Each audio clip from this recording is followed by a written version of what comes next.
Part 4, I This is encountered a part high-level 4 of Luciferian my left-hand path series. witch. So please go and watch part 1, part 2, and part 3. Now she is going to discuss some of the things, the ritualistic things that she did.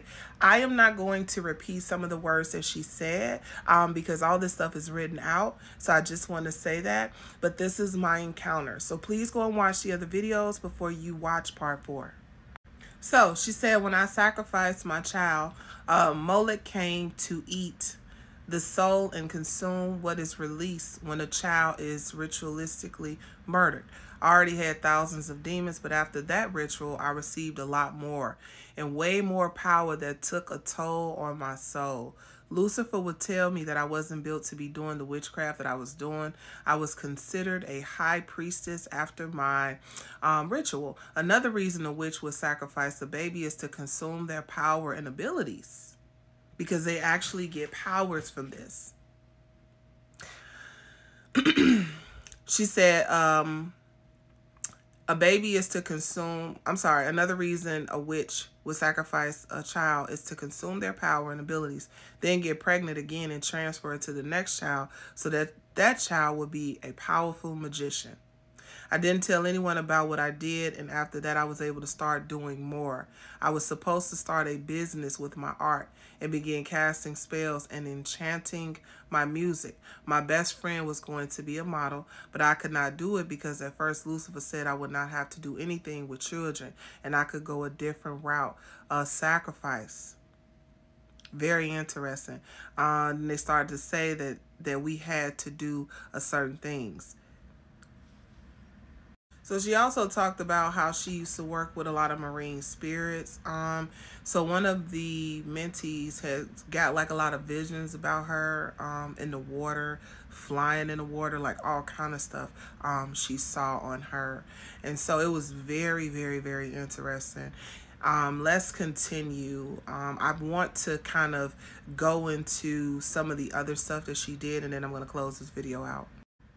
She said, though I did try lucid dreams, I could mentally project and body jump into people, which is not the same as astral projecting, because I had a hard time getting into that state that is needed in astral projecting in my waking life. But I would be able to enter other people's bodies. I would speak thoughts into their mind while in them and implant my witchcraft. When I would do this, I could access all the information about this person. I would become them and exit out.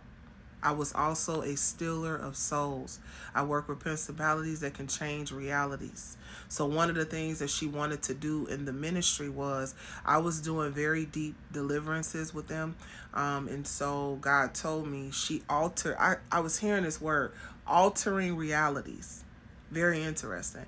And so she was altering the reality of the mentees in the sense she was a little effective in that area, because some of them were losing their faith and believing that the deliverance was not working. Some of them were confused, and so that was part of her assignment as well.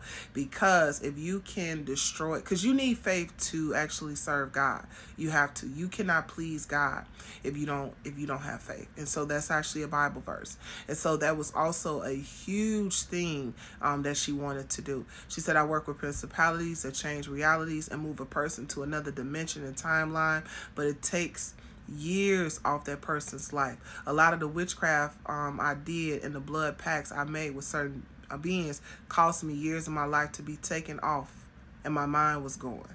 If you wanted to get approved for a government application and you were already denied, once you contact one of these principalities and ask them for them to shift you to a different timeline reality where you were approved, you woke up the next day, it happens instantly, and you go and check the application is approved. This is very deep. In closing, I want to say this, that in this hour, we have to be very sober. We need to be very vigilant. And we need to always understand that the devil is roaring around, prowling, looking to see whom he may devour. I really hope that this 4-part series opens your spiritual eyes and ears. I hope that it actually woke you up to the things of darkness, and that you see that this life that we are living is not to be played with. The kingdom in darkness is a far more stronger than what we all play it out to be. We mock the devil in church and we be like, oh, we stomping on the devil and stuff like that. And it's so much deeper than just these silly, foolish acts. We have got to pick up our cross and begin to follow God. We have got to read our Bible. We have got to cry out to God and ask him for the gift of discerning of spirits, diverse tongues, the gift of prophecy, right? We need the spirit of wisdom, knowledge, might, counsel. All of these scriptures are found in Isaiah 11:2, because I'm going to tell you that the warfare gets very much intense the closer and the deeper that you go with God.